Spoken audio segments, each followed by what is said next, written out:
Let me tell you something that no one in Washington wants to admit.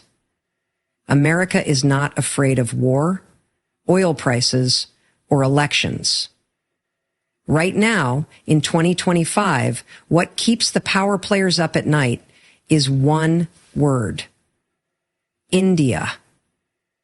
You're not hearing this on CNN. You're not reading this in the New York Times. But behind closed doors, there's a rising panic because India's growth, not just in economics, but in influence, innovation, and independence, is the biggest threat to American dominance since the Cold War. And here's the part they really don't want you to know. This isn't some potential future. It's already happening right now while everyone's distracted. In the next few minutes, I'm going to break down exactly what's changed, why the U.S. can't stop it, and why you need to understand this shift. Because if you don't, you're missing the biggest power transformation of our lifetime.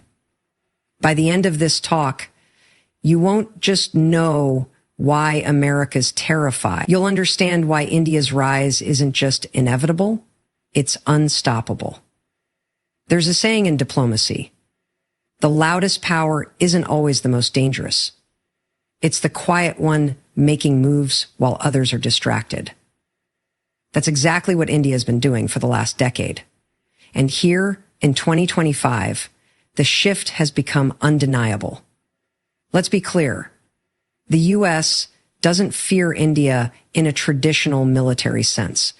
This isn't about nuclear weapons, aircraft carriers, or tanks. No, what's creating unease inside the Pentagon, Capitol Hill, and Silicon Valley boardrooms is far more subtle, far more strategic, and far more permanent. India is shifting global power dynamics, not through confrontation, but through competence, not with threats, but with progress. 1. Global influence without the noise. Unlike China's aggressive posturing or Russia's overt hostility, India is taking a quieter, more collaborative approach to global dominance, and that's exactly what makes it so effective. The U.S. is used to spotting and reacting to direct threats. It's good at war, at sanctions, at pressuring governments into submission. But India doesn't play by those rules. It doesn't need to. India is building relationships on every continent: Africa, Southeast Asia, the Middle East, not by flexing military might, but by investing in infrastructure, digital services, and healthcare. Where the U.S. sees geopolitical chessboards, India sees economic bridges. This isn't just smart diplomacy, it's disruptive diplomacy. And it's working. 2. The rise of Brand India. For decades, Make in India was a slogan. Now it's a strategy. In 2025, India is no longer just the back office of the world. It's becoming the brain trust, with Apple, Tesla, and Google expanding operations across Indian states, and Indian CEOs heading some of the world's largest corporations, from Microsoft to IBM to Adobe. The brand of India has shifted from outsourced to indispensable. This is a power flex the U.S. didn't see coming, not through war games or trade wars, but through talent, efficiency, and innovation. India is no longer just supplying coders. It's exporting leaders, ideas, and culture. 3. Strategic non-alignment. A new form of power. One of the reasons the U.S. is uncomfortable. India refuses to play on anyone's team. During the Cold War, you had to choose U.S. or USSR.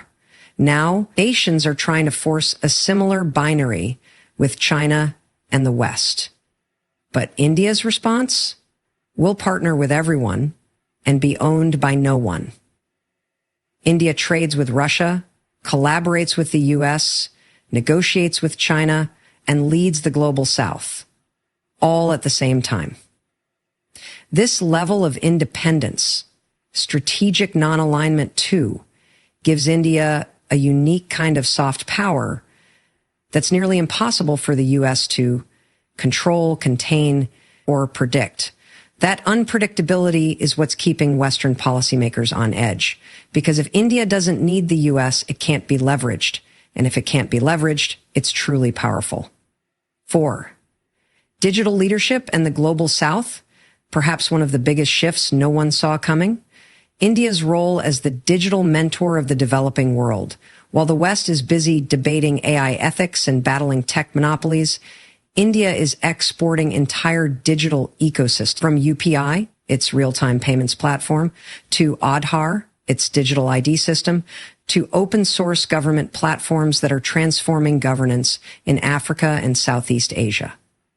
India isn't just growing, it's leading. And that leadership isn't pointed at the G7 or NATO.